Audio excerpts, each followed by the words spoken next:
Muri yeZimbabwe kusangana kwatiri kuita zvakare pachannel ino, channel yeZimwitness TV yandinodzoka nema-updates akasiyana-siyana, uye ndinoti kana kari kekutanga kusvika pano ingobayawo button rekusubscribe, then turn on the notification bell kuitira kuti iwewe usarasikirwe neevery update yandinodzoka nayo pano nguva nenguva. Muri yeZimbabwe malikes enyu tinotomadawo, macomments enyu tinotomadawo kuitira kuti tinge tichifamba pamwe chete. So muri yeZimbabwe ndauya nenyaya mbiri pano. Nyaya yekutanga inyaya yekurohwa kuri kuitwa iko mapurisa ecouncil mumataunu. So Ministry of Local Government yakataura iyo ikati mavenda ese ngaange anobviswa murodhi kuti nyika inge ichichena, nekuti mavenda ari kukonzeresa tsvina, but mavenda ari kuzonetsawo achiti so mukati dzinga imeme muruda kuti tinoshandira kupi, nekuti ndipo pane kudya kwevana vedu, ndipo pari kubva maschool fees.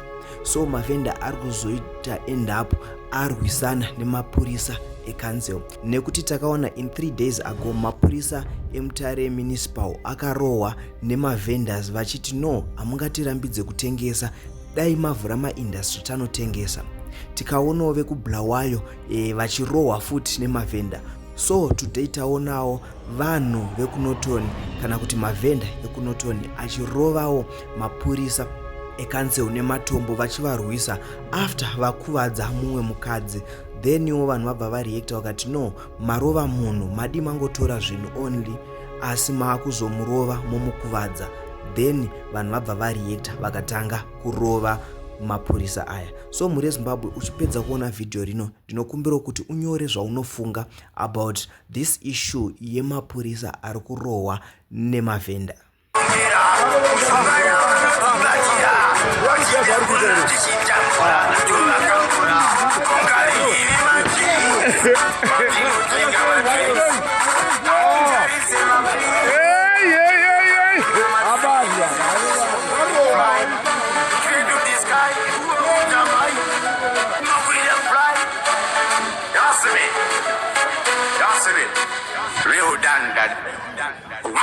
Then nyaya yechitu inyaya yaScott Sakupwanya ari kutaura iye achiti timu yake yeScotland no, haina kungouya zve1 year, yauya kuzogara muligi, haina anokwanisa kuiburitsa.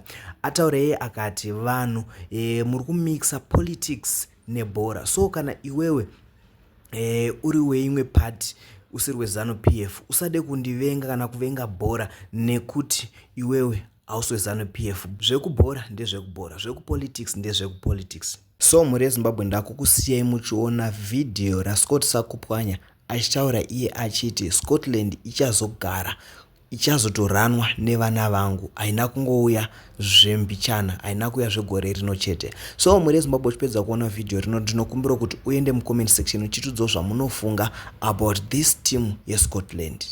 But you see the problem about people, they think that Scotland trikupinda zve1 year. No, we have 20 years plans for Scotland. Ndichatosira wana wangu achiteira hana Scotland. Sai wana kwa Scotland yapinda ichangobuda ichadai chaona kwazvo uchanyatsa kuona kuti Scotland is. And also you see, we mustn't put politics kubhora foot. You know, that's the problem that we have.